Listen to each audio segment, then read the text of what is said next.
point of personal privilege and then offer that up to my colleague, Mr. Green, as well. But I want to acknowledge somebody who has been an integral part of our team here at the Oversight Subcommittee, and it's Rachel Caldall.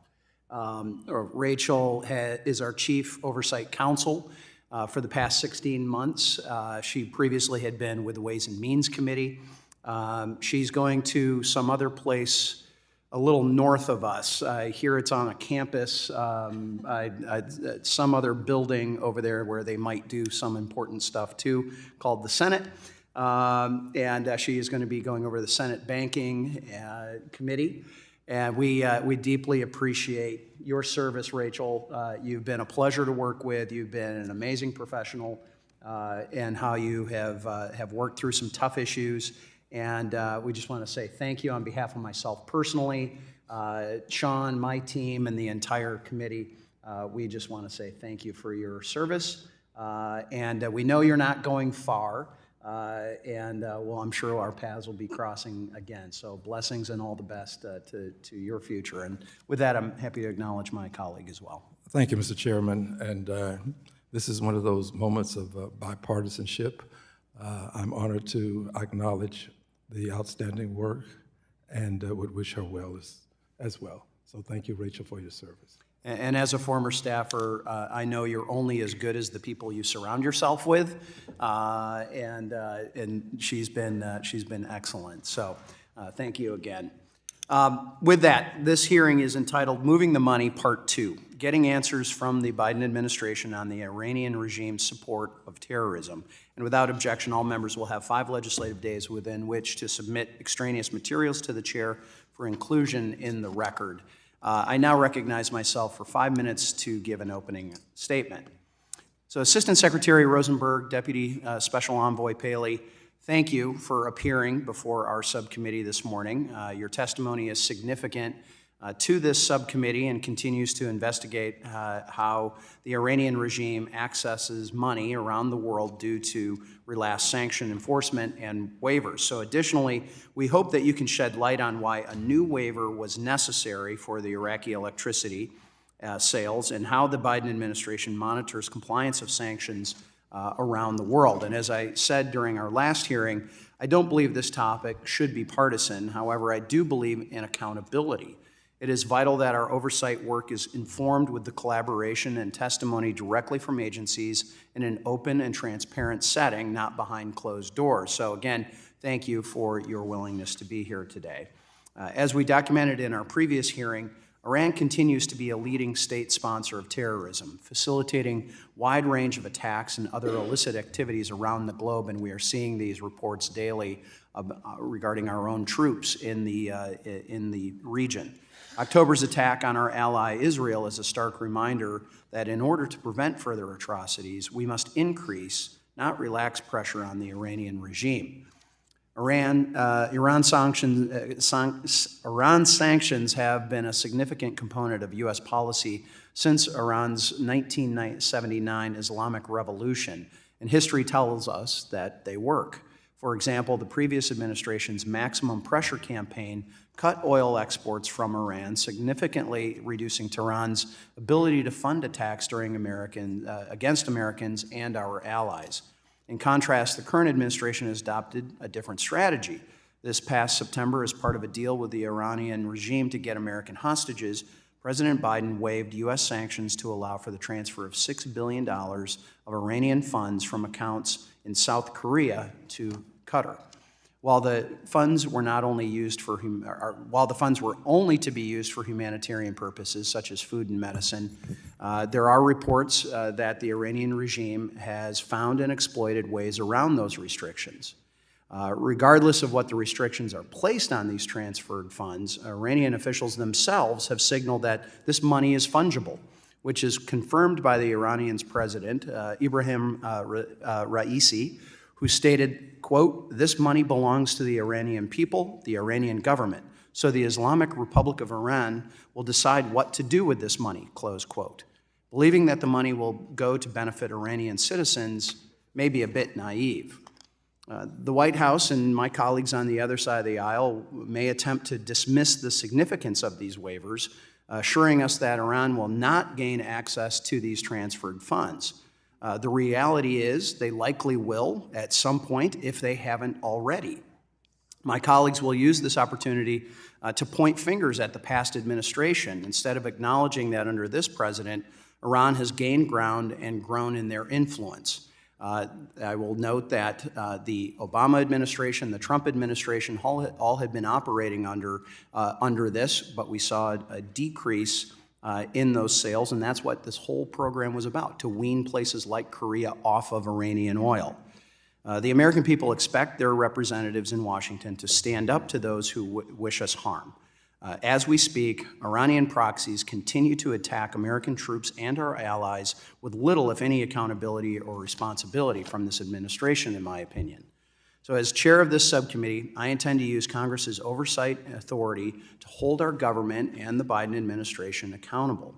The status quo is not acceptable. American lives have been lost. There's been 66 troops and contractors that have been killed in recent days.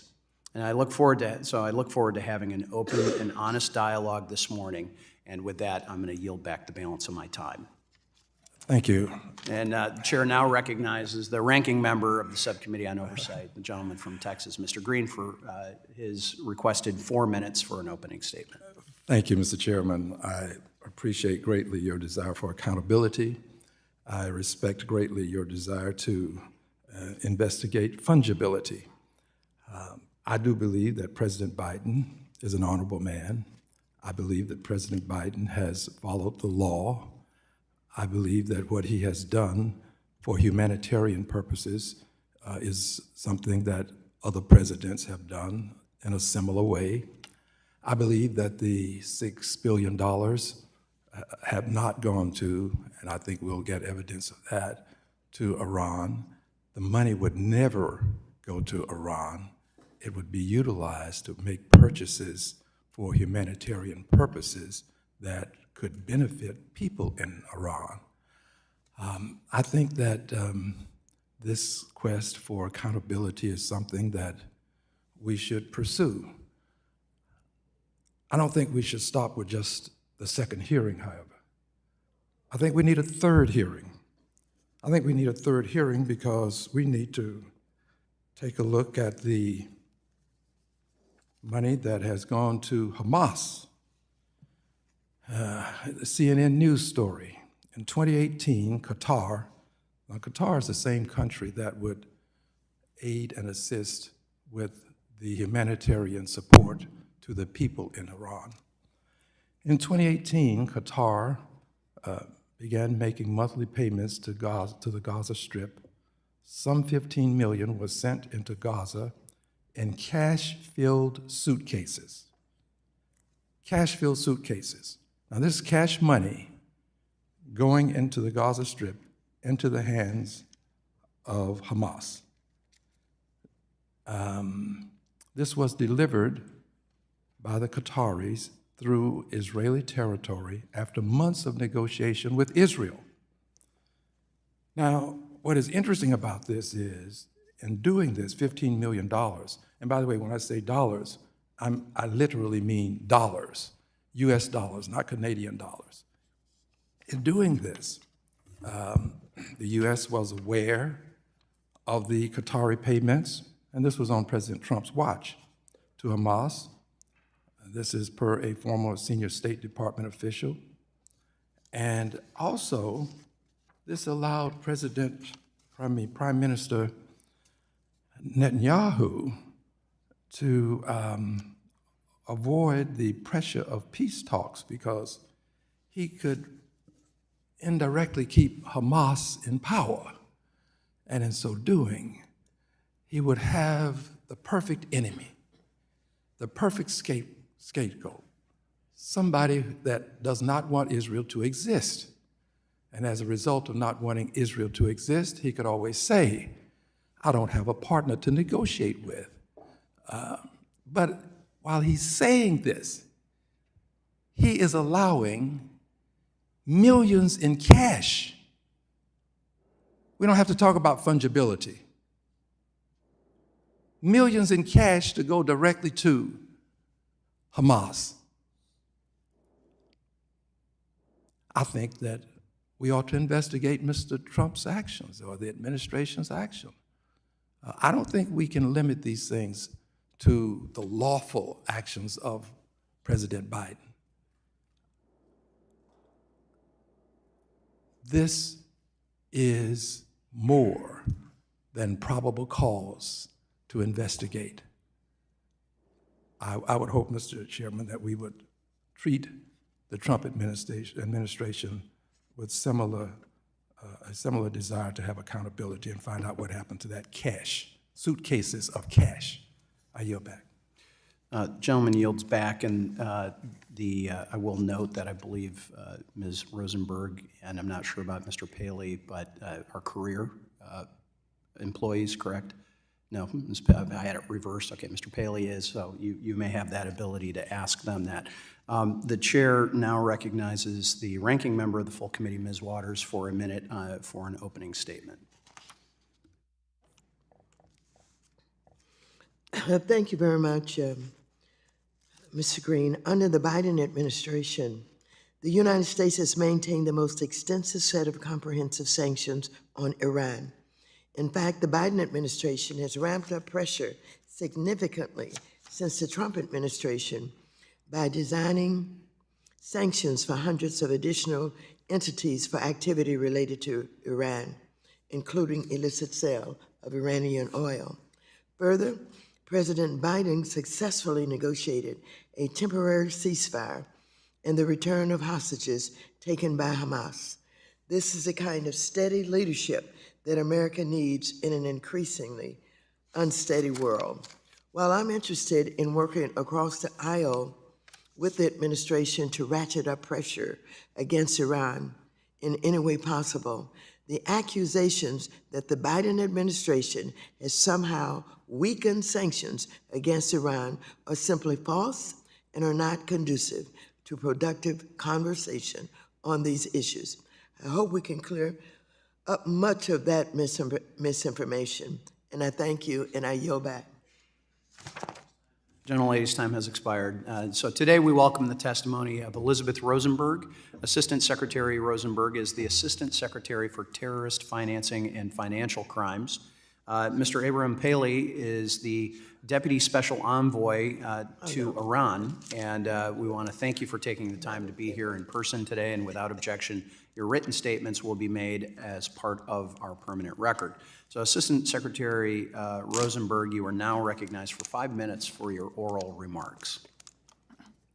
Thank you, Chairman Huizenga, Ranking Member Green, and distinguished members of the committee. I appreciate the opportunity to speak on what the U.S. Department of the Treasury is doing to combat terrorist financing. October 7th was a day of horror. The brutality of the terrorist attacks carried out by Hamas against Israel, killing indiscriminately, sparing neither children nor the elderly, was an affront to our shared humanity and a somber reminder of the threat posed by terrorist organizations like Hamas. It is my responsibility as the Assistant Secretary for Terrorist Financing and Financial Crimes to identify and disrupt terrorist financing in the United States and abroad. Since the attacks, Treasury has redoubled its effort to identify and freeze the finances of Hamas and other Iran-backed terrorist groups. Hamas has traditionally been able to raise funds for its terrorist activities from an array of sources, including taxation, donations, a portfolio of investments across Africa and the Middle East, and direct support from Iran. The U.S. Treasury Department has historically used the full scope of its authorities to impede Hamas's funding. Sanctions designations of the group's leaders and investments span over 2 decades. Recognizing the dangerous role that Iran plays in destabilizing the region more broadly, Treasury has sanctioned nearly 1,000 individuals and entities connected to the Iranian regime and its proxies to date. Since the October attacks, Treasury has released 3 separate sanctions tranches focused on Hamas, designating over 50 additional individuals and entities linked to Hamas in Iran across multiple jurisdictions. And today, just this morning, Treasury has announced another tranche of sanctions on Hamas entities in connection with international partners. However, Hamas leaders live and move freely in Turkey, Qatar, and elsewhere, publicly solicit funds, and enjoy financial services. Therefore, in addition to sanctions designations, disrupting Hamas's international financial networks requires international action. In the wake of the Hamas attacks, Treasury reached out to counterparts across the Middle East and Europe to convey the administration's support for Israel and the intent to use all the tools at our disposal to expose and disrupt Hamas, including the Terrorist Financing Targeting Center, which we promptly convened among a number of Gulf partners in Riyadh, Saudi Arabia, in October. Additionally, Treasury Undersecretary Nelson recently traveled to Turkey to discuss the urgent need for Turkish efforts to freeze Hamas funds. Deputy Secretary Adeyemo also spoke with his European counterparts in late October to press partners to investigate entities with possible ties to Hamas. Treasury has also had substantive technical outreach to our partners around the world, which has led to complementary sanctions actions by Australia, the European Union, Japan, the United Kingdom, and others to designate Hamas-related targets through their own domestic authorities. Treasury has also engaged the private sector, both in the United States and abroad, to refine the red flags and indicators of terrorist financing and underscore the imperative to report and freeze terrorist funds. Alongside these counter-illicit finance activities, Treasury has a significant role to play in addressing the ongoing humanitarian crisis in Gaza to ensure that our financial measures do not negatively impact legitimate aid going to the people of Gaza. Treasury has had close engagement with representatives of non-governmental organizations, international organizations, and U.S. government implementers of humanitarian assistance on these matters. In sum, Treasury's response to Hamas and its funders over decades has been broad and aggressive. As this committee fully appreciates, Hamas's attacks and their relationship with Iran pose a threat to the safety and stability not only of Israel, but to the region more broadly and to American interests. All of us here share a common interest: preventing acts of terror. Secretary Yellen and Deputy Secretary Adeyemo have previously spoken about how to confront these challenges by maintaining U.S. leadership abroad, meeting all our financial commitments, and adapting our laws to meet the challenges posed by new and emerging financial technologies. I look forward to working with the members of this committee on these issues, and I'd be happy to answer your questions. Thank you. Thank you. And with that, we will turn to Mr. Paley. You are now recognized for 5 minutes. Thank you. Chairman Huizenga, Ranking Member Green, members of the committee, thank you for inviting us here today. We welcome this opportunity to discuss Iran, one of the most persistent threats we face as a country. The Biden administration views Iran as an adversary and the leading state sponsor of terrorism. We are clear-eyed about Iran and will continue to take the actions necessary to counter the threats it poses, and our approach is framed within this context.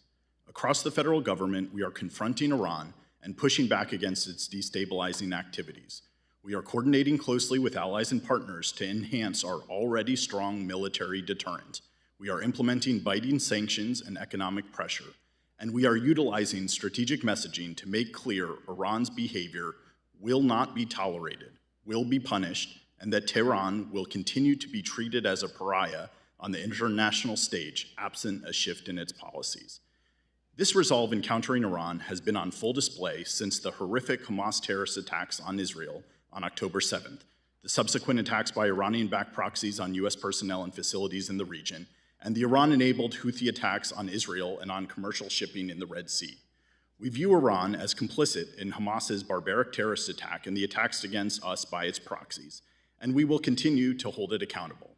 The President and the Secretary of State have been unequivocal about our support for Israel and Israel's right to defend itself against terrorism. And the Biden administration has also been consistent in our efforts to counter Iran's longstanding support for Hamas, Hezbollah, the Houthis, and militia groups in Iraq and Syria. Our bolstered presence in the region has sent a clear message that this is not a time to take advantage of the situation. And President Biden has shown he is prepared to defend U.S. personnel and interests time and time again. While our priority right now remains supporting Israel, countering Iran's support for terrorism in the region, and addressing the humanitarian situation in Gaza, we also continue to counter the full range of the Iranian regime's activities that are antithetical to our interests and our values. We are confronting the Iranian regime's lethal plotting against current and former U.S. officials, as well as the transnational repression of dissidents, journalists, and human rights defenders, including on U.S. soil. We are using all of the tools at our disposal to expose and disrupt Iran's expanding military partnership with Russia, alongside our allies and partners. We are standing with the people of Iran in the face of continued oppression and violence. And on the nuclear front, President Biden is absolutely committed to never allowing Iran to acquire a nuclear weapon, and has been clear that we remain postured and prepared to use all appropriate measures to do so. Iran's unjust detention of our citizens for political leverage also represents a threat, and that is why we continue to stress to all Americans, do not go to Iran. President Biden and Secretary Blinken have been clear there is no higher priority than the safety and security of Americans, and the administration stands by our deal that brought 5 innocent Americans and 2 of their family members home. This deal was about reuniting these Americans with their loved ones. As part of this arrangement, we facilitated the transfer of $6 billion in restricted Iranian funds held in South Korea to restricted accounts in Qatar for humanitarian use only. Not a penny of this money has been spent, and these funds will not go anywhere anytime soon. This does not change anything about our approach to Iran. Iran remains an adversary, and we will continue to confront it as such. With respect to Qatar, its relationship with Hamas has been well known to multiple Israeli governments, including the current government, going back many years. It has been and remains extremely helpful in securing hostage releases. At the same time, we have discussed with Qatari leaders that there is no going back to the status quo of October 6th, and they have expressed their agreement with that. With respect to the waiver Secretary Blinken signed on November 14th, the 21st such waiver across multiple administrations for Iraq to pay for electricity imports and in support of Iraq's energy independence. Under these waivers, no money has been or will be permitted to enter Iran, and any notion to the contrary is false. These Iranian funds can only be used for the purchase of food, agricultural commodities, medicine, medical devices, and other non-sanctionable transactions. We do not believe that restricting the availability of humanitarian goods to the Iranian people would decrease Iran's support for terrorism.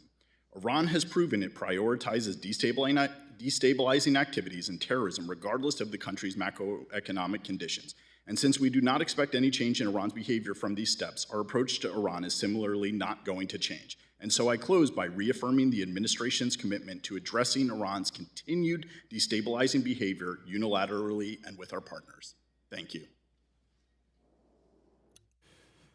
Thank you for that. And before I get into my questions, I want to emphasize as well, the U.S. citizens that still go to Iran is stunning to me.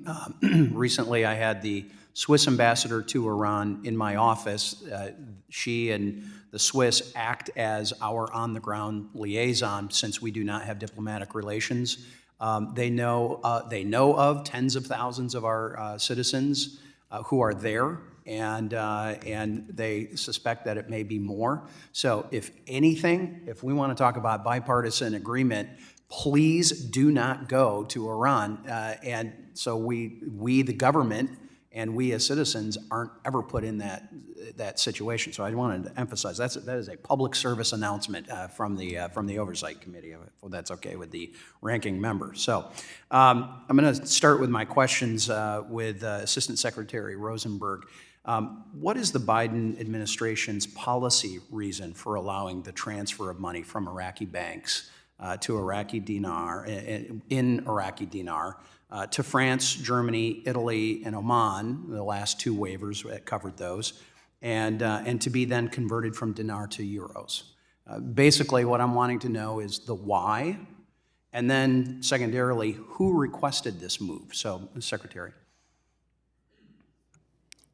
Thank you very much for the question. I appreciate the opportunity to speak to this. As a point of clarification, the money was earned in euros, so it never changed. There was never a FX transaction. It was earned in euros. And what do you mean by earned in euros? I mean, this was electricity that was sent from Iran to Iraq. The Iraqis paid for it in euros? That's correct. So it was never in Iraqi dinar? That's correct. Okay, and it's my understanding, though, that the law says that it is meant and intended to be in the local denomination. I will defer to my colleague from the State Department to discuss the waivers that were put in place originally by the last administration that allow for Iraq to purchase energy from Iran. So they haven't been converted to euros because they were in euros, is your testimony. Yes. Okay. and Why is that necessary? It's necessary. It's the Iraqis have the opportunity to pay for that in either dinar or euros, and they paid for it in euros. All right. As we've discussed, Oman is one of the countries. So the money that's, whether it's in Italy, France, or was in Germany, or is in Oman, is in euros, is your understanding? It's in euros. Okay. Why is Oman one of the countries granted a waiver to receive Iranian funds from Iraq? Why Oman? We have worked with the financial institutions in Oman to create the structure for restrictions on these finances. Do you have greater confidence in the Omani banking system than you do in the Qatari banking system, or the Italian banking system, or the French banking system? Speaking specifically to the funds in question, I think that we're here today to discuss, so funds in Qatar and funds in Oman. We've worked very carefully with... But the waiver says Italy and France twice, the last two waivers, and Germany. I'm curious why Germany is no longer in that waiver, and maybe Mr. Paley is going to have to answer that, but I want to continue with you.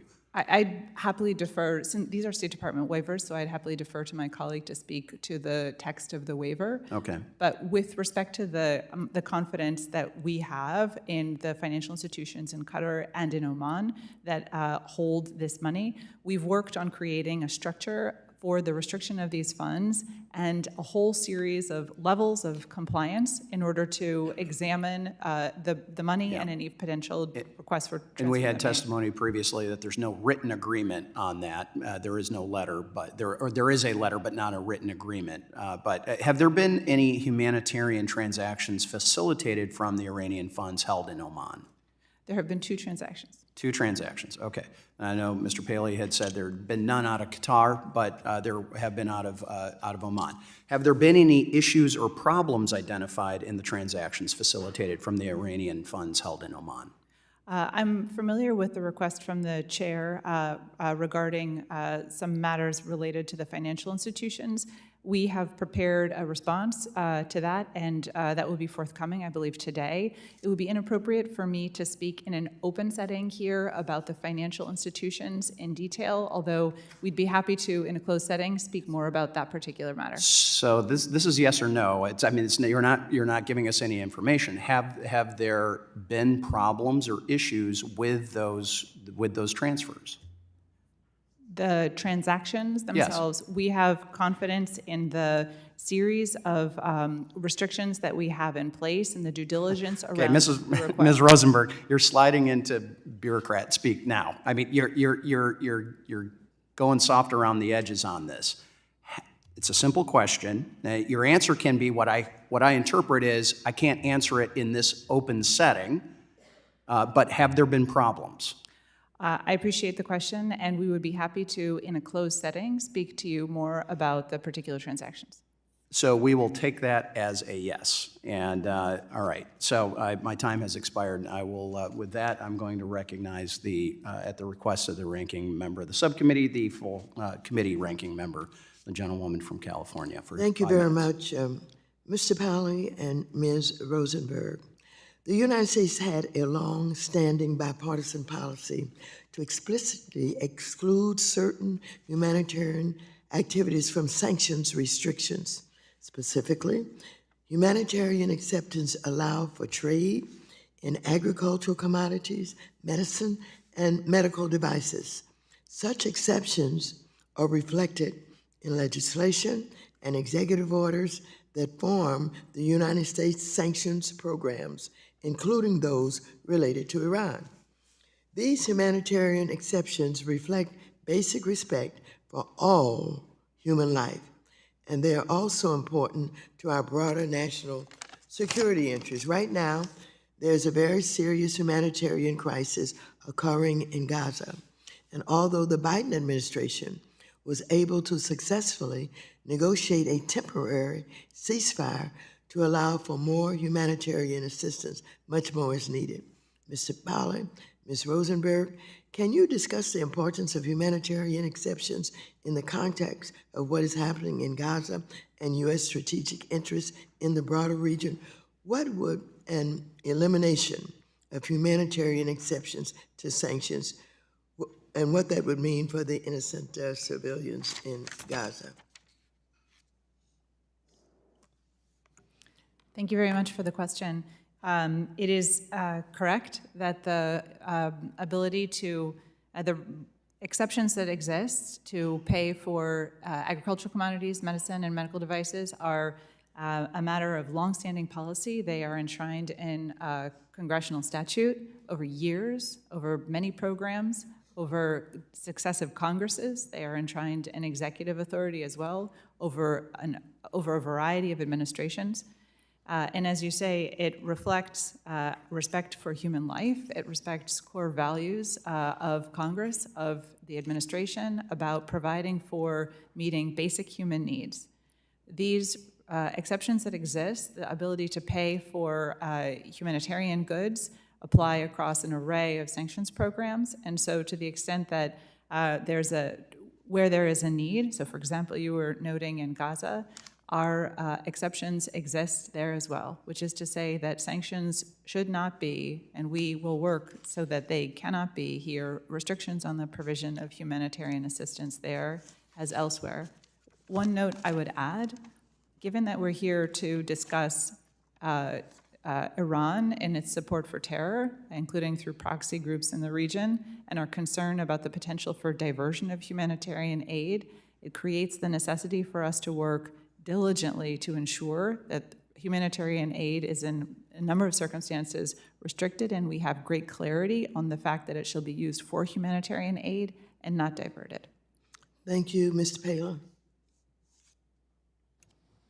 Thank you very much. I would reiterate what Assistant Secretary Rosenberg said in terms of this administration's commitment of support on humanitarian issues, which echoes support across multiple administrations for addressing humanitarian issues and also having these humanitarian carve-outs in our legislation that allow for with the proper due diligence, humanitarian transaction to go to people across the world, including in areas where we have very strong disagreements about their policy approaches. Since October 7th, President Biden and Secretary Blinken have emphasized their support for Israel and Israel's right to defend themselves, including against Iranian-backed terrorism. At the same time, President Biden and Secretary Blinken have also emphasized their focus on humanitarian support to Gaza. Thank you. My colleagues on the other side of the aisle have alleged that President Biden has weakened Iran sanctions, but my understanding is that President Biden has only increased sanctions since the Trump administration. In fact, the two transactions waivers that are the focus of this hearing are actually carried over from the Trump administration. Can you please confirm that these are the same sanctions waivers from the Trump administration that have been continued by the Biden administration? Is that true? Thank you very much. Yes, in terms of the waiver with regards to Iraq and Iraq's purchases of electricity from Iran, this is the 21st time that this waiver has been issued, the 20th renewal across administrations. So this administration has been very clear about our support for Iraq, and that's what this waiver is about. I'm happy to get into more detail.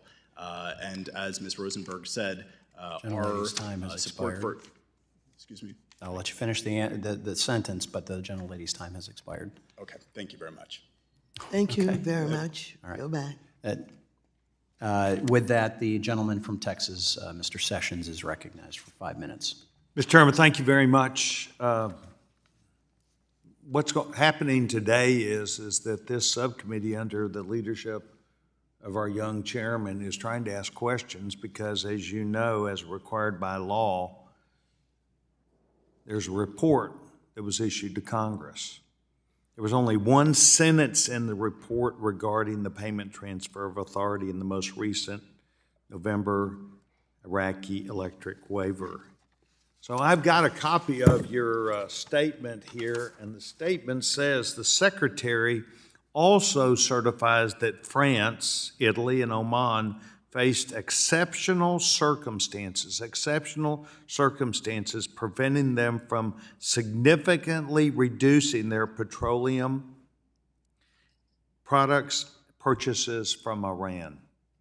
Well, look, I get it with France, but Italy has reserves of 1.3% of what it already uses. I don't know what the exceptional and significant is there. Oman has proven reserves of 79.4 times its annual consumption. And yet this secretary has chosen to fool the United States Congress into believing significant and exceptional rather than providing the data and information. So the problem is that we've been around for a while, and remember that the Obama administration 5 different times argued the case they could only give Iran cash, billions of dollars, and the only way they could do it is in cash. Well, we know that you can't follow the cash. We don't know where that went. The Obama administration argued, oh, but we're for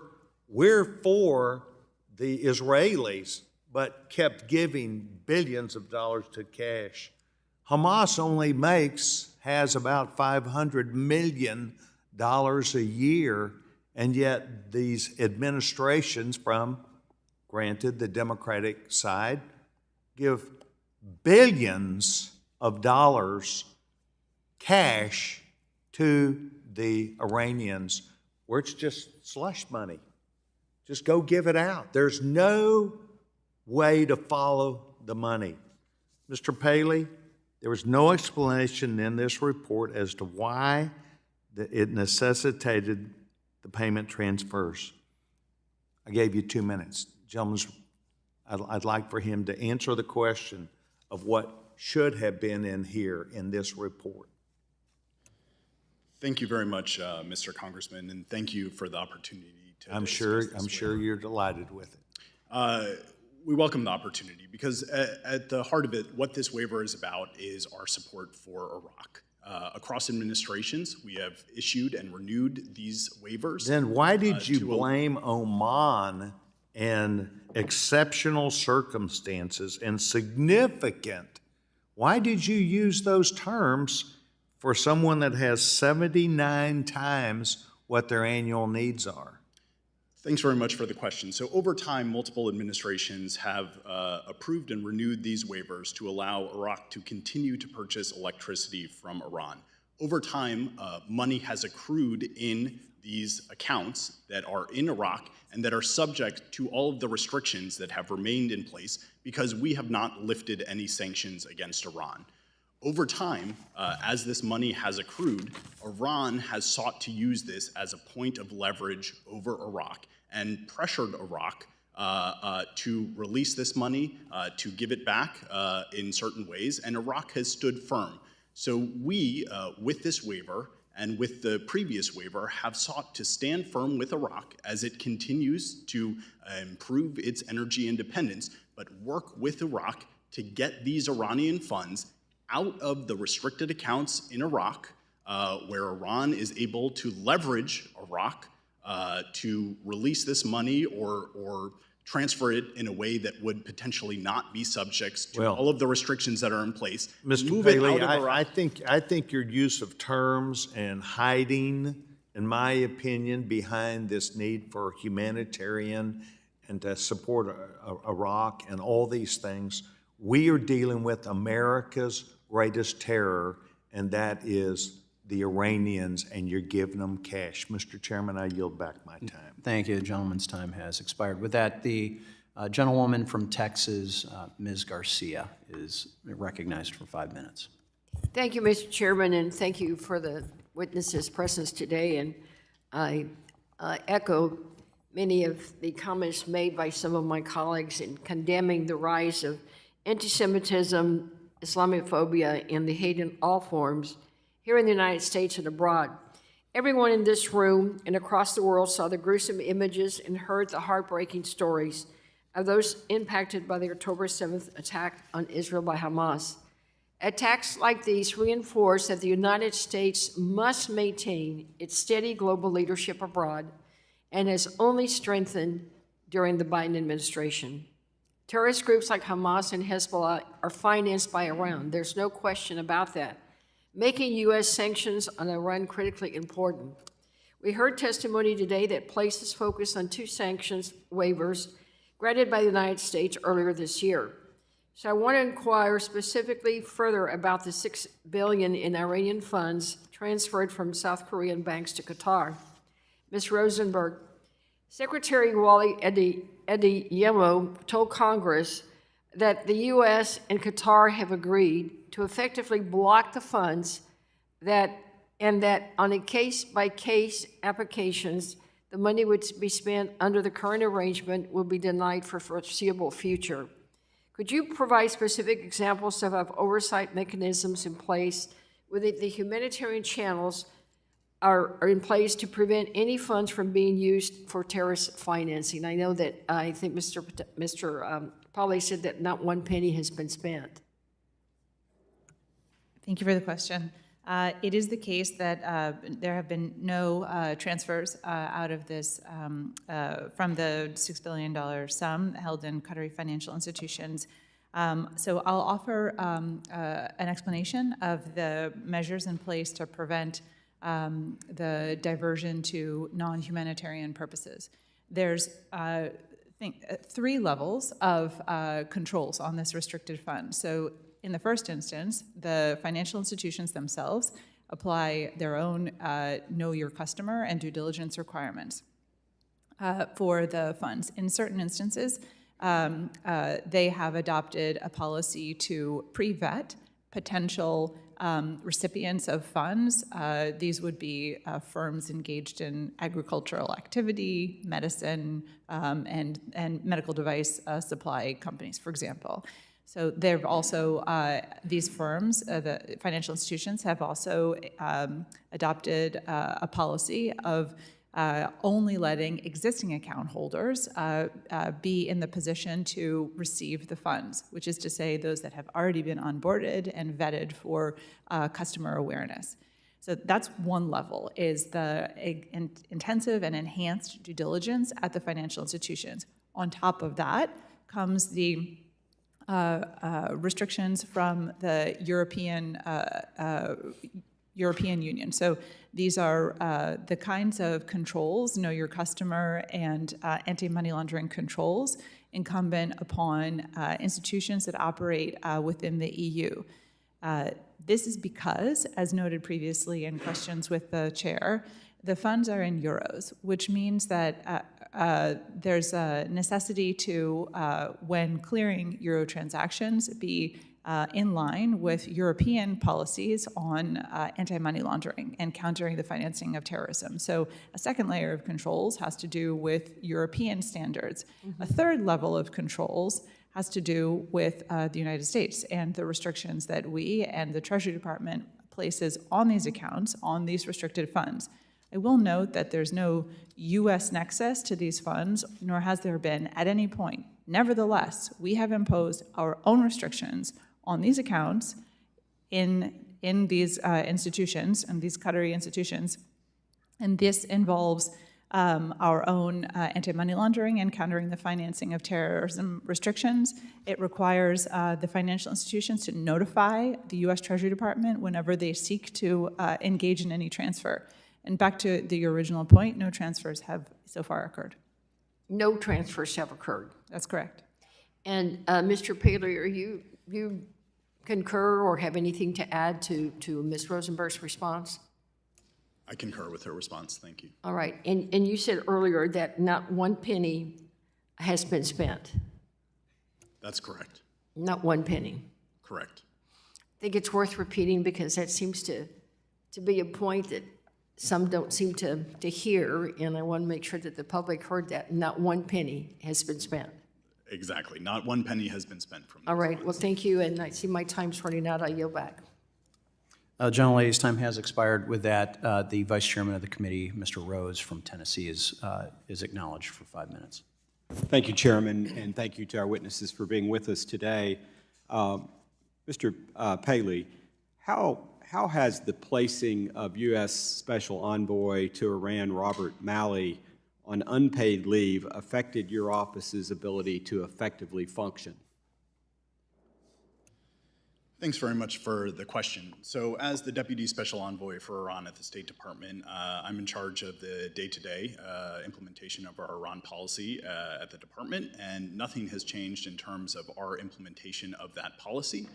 We work across the department and across the interagency to continue to advance President Biden and Secretary Blinken's focus on countering Iran, which remains a top adversary and state sponsor of terrorism. Can you provide any clarity as to why Mr. Malley's security clearance was suspended? Unfortunately, I'm not in a position today to speak to personnel or security clearance issues. Is that something that perhaps you all could answer in a classified setting? I know that the department is engaged with this committee and other committees on certain issues related to this case, but today, again, I'm not in a position to speak to security clearance If it's issues. possible to get more clarity on that in that setting, we'd certainly appreciate it. I would. We will certainly take the question back. Thank you. All right. In September, the Department of Treasury established what it called a humanitarian channel in Qatar. I think we're all familiar with that action to administer $6 billion in Iranian assets from South Korea. It is described as a way to, quote, further facilitate the flow of humanitarian assistance to the people of Iran. Assistant Secretary Rosenberg, why did Treasury decide to create a quote, humanitarian, unquote, channel as, and is this a common mechanism for Treasury? Thank you for the question. As to the why, I'd be very happy to defer to my State Department colleague, given that the creation of this particular mechanism was pursuant to a deal on the exchange of detainees between Iran and the United States. I will defer on that. With regard to, is this common practice? Is there precedent for this? In the last administration, there was an effort to establish there was an establishment of a Swiss humanitarian channel to pursue the same goal, which is to say to take Iranian funds, highly restricted, and that could be used only for humanitarian purposes, subject to intense vetting, akin to what I had just described in the prior questioning. So there is precedent for this. This is another example that builds on lessons learned and is in a different jurisdiction. So practically, and I'll let Mr. Paley, I'll let you clarify as well, but is there a stark difference between a humanitarian channel and other escrow accounts that are available to Iran for humanitarian trade purposes?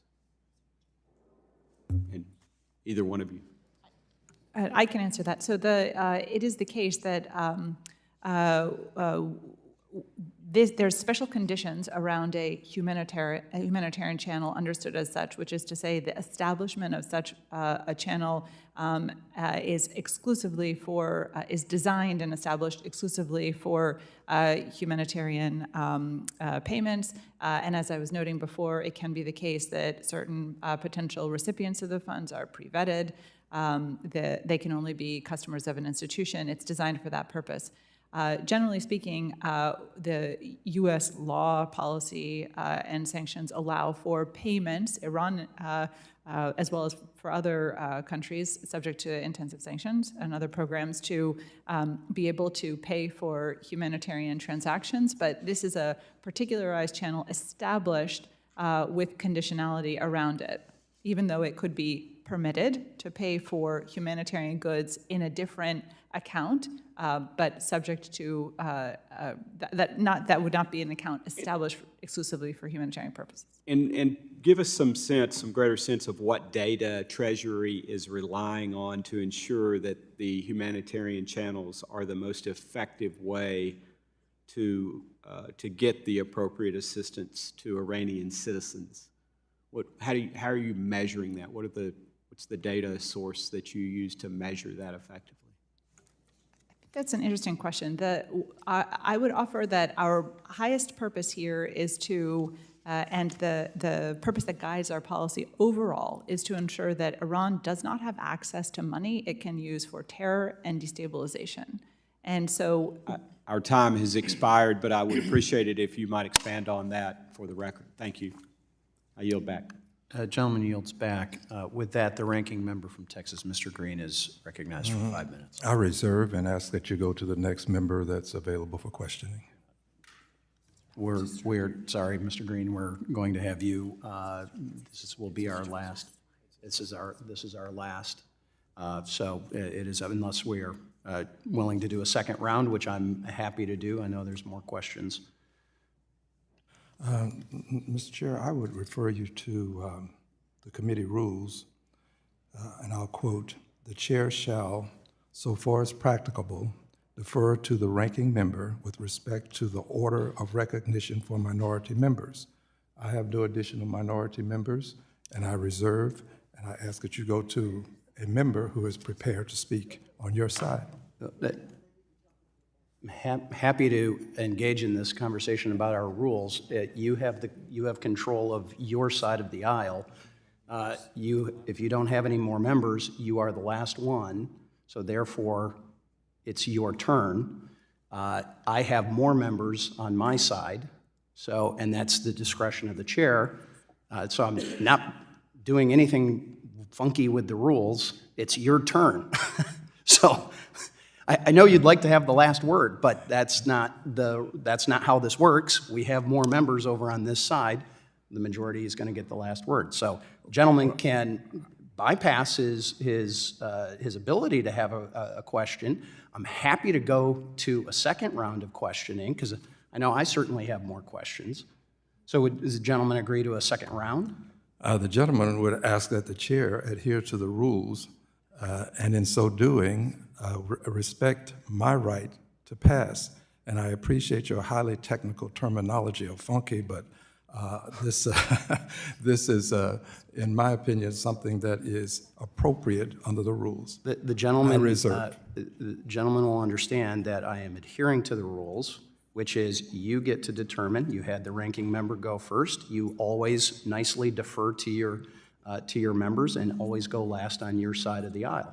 If we are ending this hearing, it is the majority's not only right, but because we have enough people over here, as we alternate, the gentleman from Pennsylvania is going to go last. So it is the ranking member's choice as to whether he wants to claim his 5-minute time.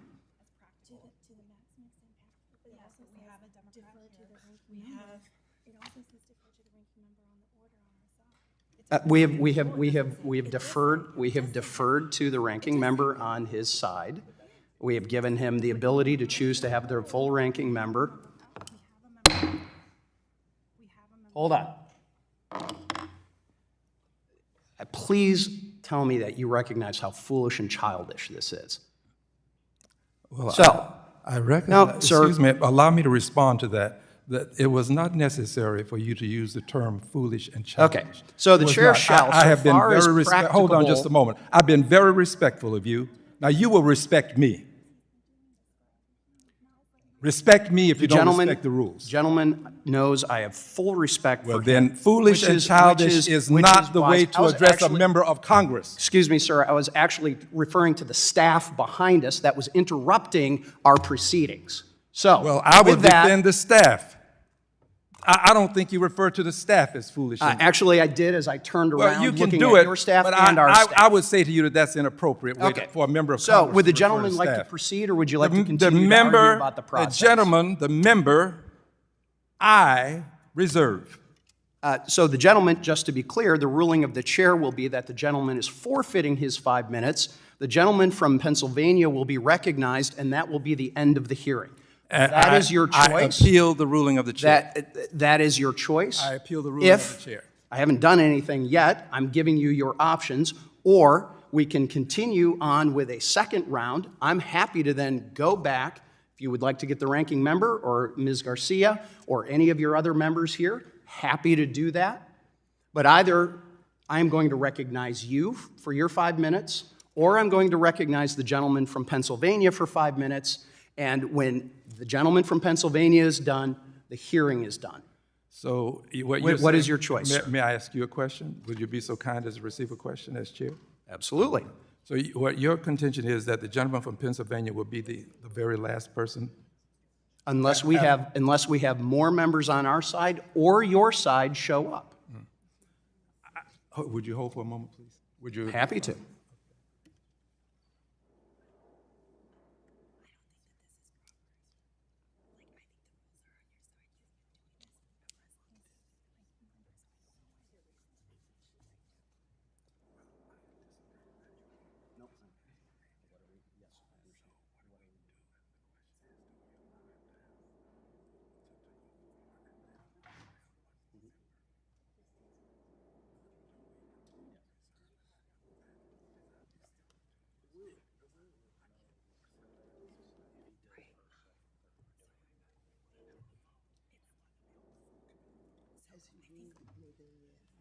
So you do realize this is going to go to a full committee?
All right, for the fine folks on C-SPAN that are riveted by what has been going on with the discussion of our committee rules, tradition is that we alternate majority to minority. The majority always starts, the majority always closes. That request has been to be changed.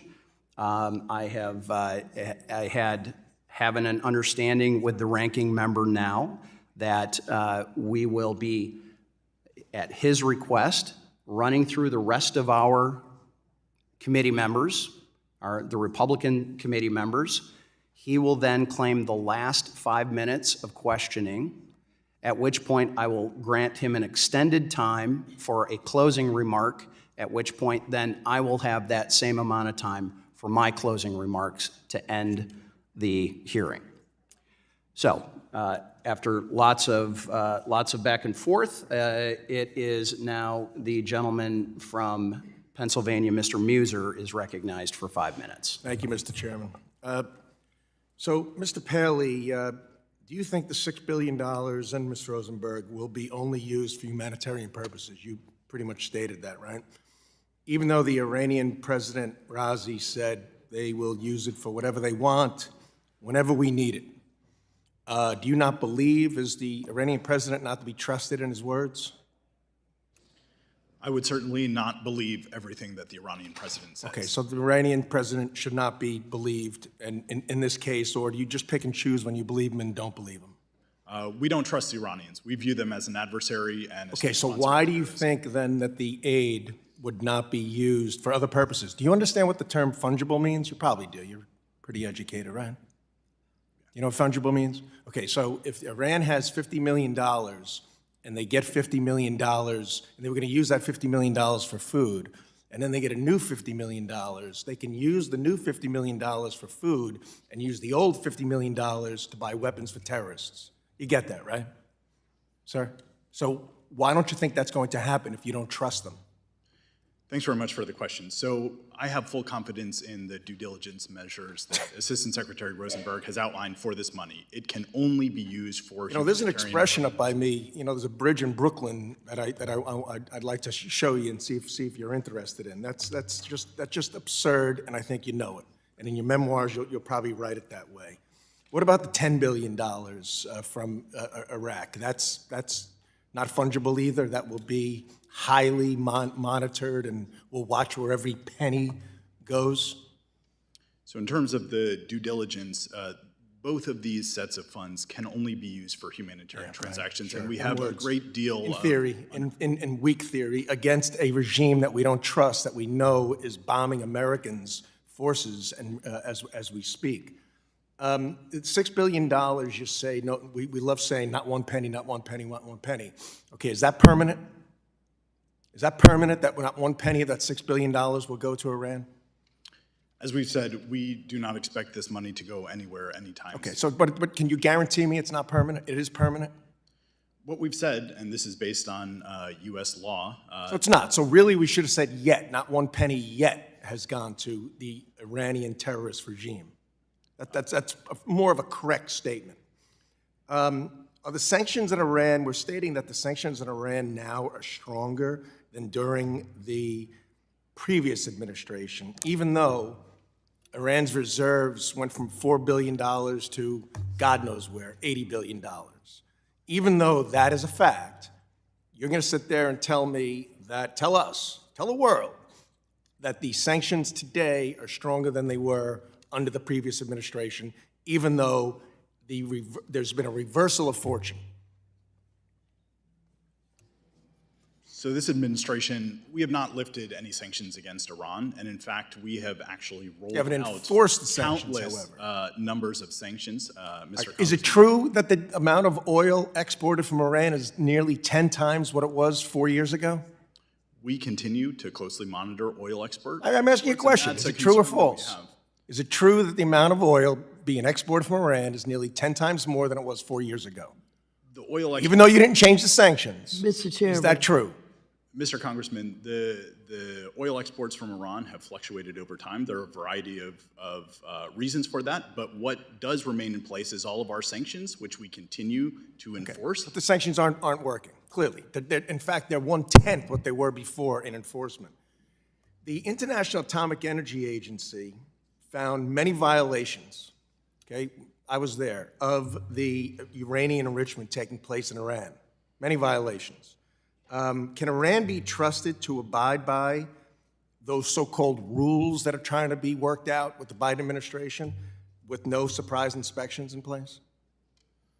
Thanks for the question. So the Biden administration has been clear that we will never let Iran get a nuclear weapon. One of the things that we have done is continue to encourage our partners and allies to press Iran to cooperate more fully with the IAEA. We engage regularly with the IAEA, and this is one of our top priorities. I hope so. Do you agree that Iran is the primary supporter of terrorism and supporting the #1 supporter of Hamas, Hezbollah, the Houthis, and behind the nearly 100 attacks on American forces in the last 2 months? We have minced no words about our concerns about Iran's support for terrorist groups. Okay, thank you. I yield back. Gentleman's time has expired, and per the ranking member's request, we will once again go to a Republican member on this side. The gentleman from Iowa, Mr. Nunn, is recognized for 5 minutes. Thank you, Mr. Chair. Appreciate the opportunity to have this conversation. I know everyone in this room is committed to protecting the United States, and I appreciate your public service and the bipartisan work on this committee to hold Iran accountable. There is work that needs to continue here, and this is one of the reasons we're in the Financial Services Committee today, because on October 7th, the attack on Israel was one of the most heinous elements that we've seen, and we can all agree that Iran was one of the primary funders for this attack to occur by Hamas.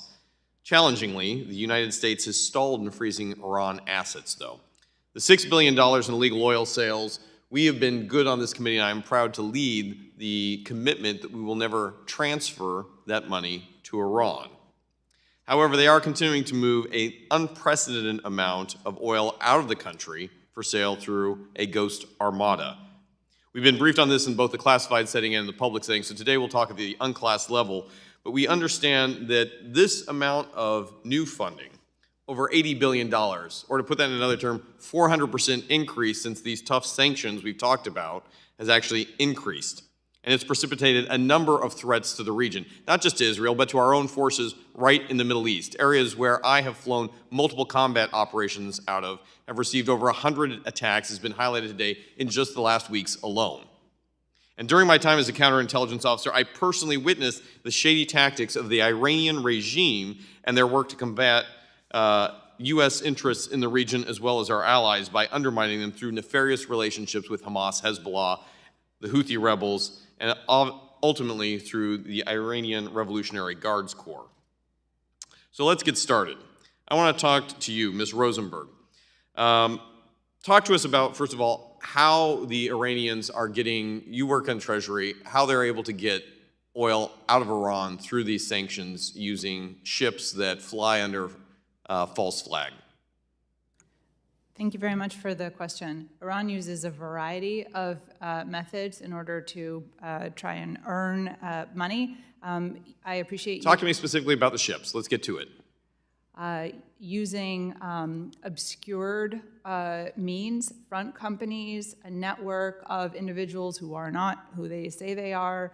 They look to flag registries and insurance providers that don't look That's an interesting point, particularly on the insurance providers. What has Treasury done to clamp down on these ships? Because ultimately, while they fly under false flags, the insurance companies ultimately are the ones where you have the ability to help stop this. What have you done to stop the insurance providers? If they have any touch point to U.S. jurisdiction, we have opportunities. Great. How many have we shut down? The issue that you're getting at here is that Iran looks to fly-by-night providers that would seriously concern all of us in terms of their ability to pay out if there's a spill or any security situation. I would agree. Yes. So have we identified any of the insurance providers and taken action? Iran uses its own insurance provision here, which is 40% of the fleet, as we understand through the United Against Iran Nuclear, says that there's a U.S. company, the American Steamship Company, that's providing it. What action have we taken against the American Steamship Company, right here on U.S. soil? getting to your point, any U.S. person insurance provider, shipbroker, flagging authority, trader, anyone involved in the movement of Iranian oil has obligations and liabilities in our I jurisdiction. understand that, we all do. So what have you done to hold them accountable? On the specific entity that you asked about, I don't have an answer for you, and I'd be happy to follow up.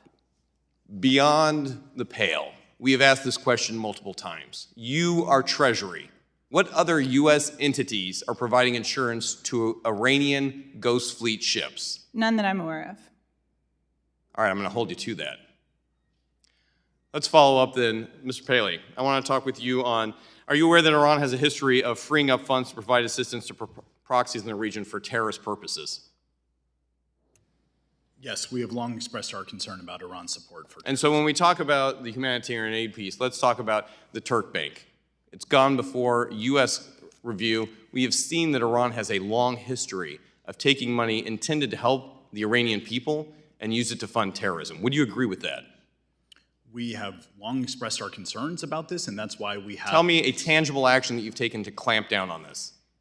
Well, we have, first of all, worked very closely with our Treasury colleagues to ensure that strict due diligence.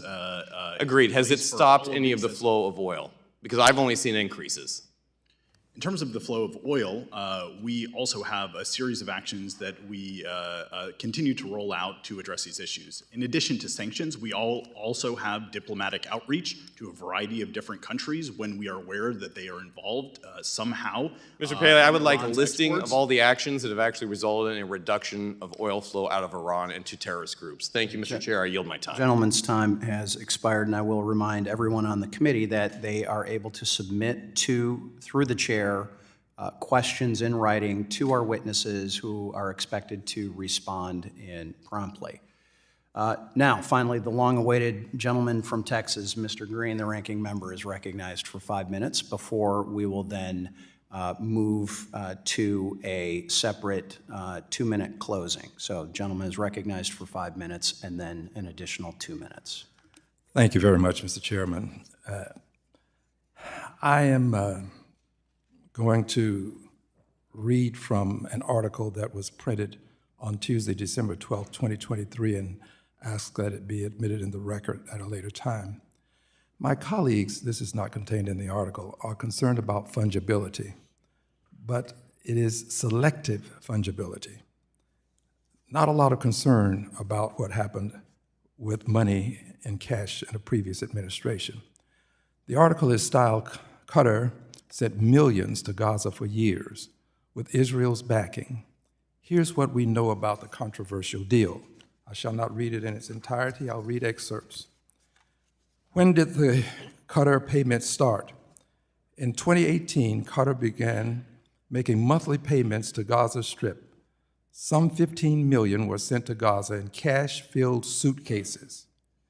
There was some talk earlier about cash and how it is fungible. Well, the money was supposed to go into Gaza to help with payments to people who were working to help the persons who live in Gaza. But cash is supposed to be fungible. 15 million sent in cash-filled suitcases, delivered by the Qataris through Israeli territory after months of negotiation.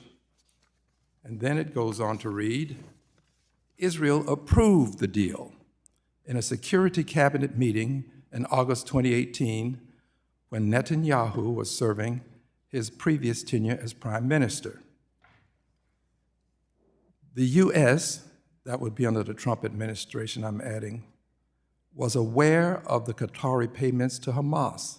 A former senior State Department official involved in the region told CNN on condition of anonymity due to the sensitivity of the matter. Goes on to read, Shlomo Brahm, a former deputy to Israel's national security advisor, told the New York Times that an empowered Hamas helped Netanyahu avoid negotiating over a Palestinian state, saying the division of the Palestinians helped him make the case that he had no partner for peace in Palestine, thus avoiding pressure for peace talks that could lead to the establishment of an independent Palestinian state. You see, this money was sent to Hamas or to the persons in Gaza because the PA, the Palestinian Authority, was withholding making payments. And as a result, this money was to fill in this gap. Now, here's what Naftali Bennett said. A former Israeli prime minister told CNN Sunday that after years of flagging his concerns to Netanyahu when he was prime minister of education, this is Bennett, he stopped the suitcase transfers when he became prime minister in 2021. And here's an exact quote from him.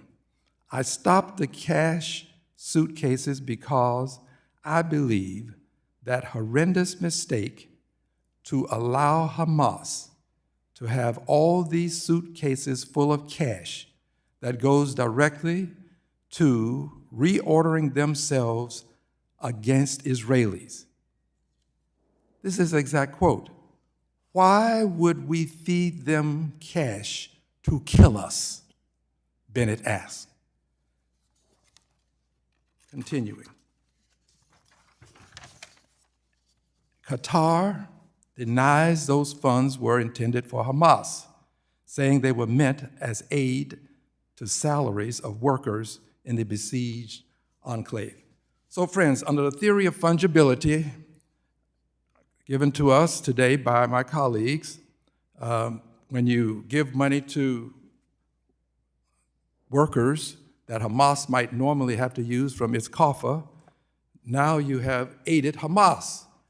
And the United States was aware of all of this under the Trump administration. I'm bringing this to our attention for many reasons, but my principal reason is this. I believe in a two-state solution. I believe in it so strongly that I have a resolution that I have filed indicating that we should have a state for the Palestinians. We have filed such a resolution to benefit the Israelis. I support Israel. I voted for more than $50 billion to support Israel. But I think it's time for us to have a Palestinian state, and I regret that Mr. Netanyahu has thwarted these efforts. The gentleman's time has expired, and now we will put 2 minutes on the clock for you to have a closing statement. But 1 minute. I think we agreed on one each. Discretion of the chair, I'm giving you up to 2 minutes. How about that? Well, but is that because you will have two as well? It will be even. Okay, well, I don't mind it being even, it's just that It will be even. The gentleman is recognized for 1 minute All right, for then a I'll closing take a part of statement. my 1 minute to say this. We agreed on 1 minute. And if you want to change what we agreed to, I think you should at least respect me enough to say, let's change the agreement and make it two. That was our agreement, 1 minute. And which is why I'm saying 1 minute. I was attempting to be charitable to give the gentleman up to 2 minutes. But in respect for our handshake agreement, the gentleman will be recognized for 1 minute. I greatly appreciate the chair honoring our handshake agreement. Friends, as you can see, these issues can become quite contentious. But here's where we are. Fungibility is something that was contemplated, I am sure, when these protocols, these rules, these laws were drafted. I don't know how you can contend that people can't process funds in this way. But here's the point. We still want to provide humanitarian assistance to people who need it. I support this humanitarian assistance. But what I don't support is empowering Hamas, as Mr. Netanyahu did, so that Hamas could be the perfect enemy. He could utilize Hamas because Hamas wants to destroy Israel and say, I can't negotiate for peace. We can't have a two-state solution because Hamas is not amenable to that kind of peace talk. That is what I'm opposed to, and I yield back the balance of my time. Gentleman's time has expired, and I will recognize myself for a 1 minute close. You have both said today that keeping money in Iraq was a benefit to Iran. So are we to assume that Iran did not support the transfer to Oman and other jurisdictions? I didn't think so. It's clear that the transfer was at the request of Iran to the Biden administration. Ms. Rosenberg said that she couldn't tell us or wouldn't tell us today in an open setting if there had been problems with the transactions out of Oman, the 2 transactions out of Oman that have been acknowledged. And the way I understand it, saying yes or no is not classified. But I guess if the answer is yes, you apparently didn't want to confirm that on the record. I expect a follow-up in a classified statement, in a statement setting, for all of us to understand why this is classified. Additionally, Ms. Rosenberg spoke at length about the controls of the Europeans, but the Europeans do not have control over money in Oman or Qatar. Mr. Paley repeatedly said to Ms. Garcia that there have not been any transactions. To be clear, Ms. Rosenberg said there have been 2 transactions with money in Oman and that there were problems, and she would not answer that. So what I think he meant to say is that there have not been any transactions yet using the money out of Qatar. And finally, we sent a very narrow document request on the waiver issue to Treasury that remains outstanding. Ms. Rosenberg, I expect that Treasury will produce an outstanding documents quickly. It's my duty to inform everybody that if you have additional questions all members will have 5 legislative days within which to submit additional written questions for the witnesses to the chair, which will be forwarded to the witnesses for the response. I ask our witnesses to please respond as promptly as you are able, and this hearing is adjourned.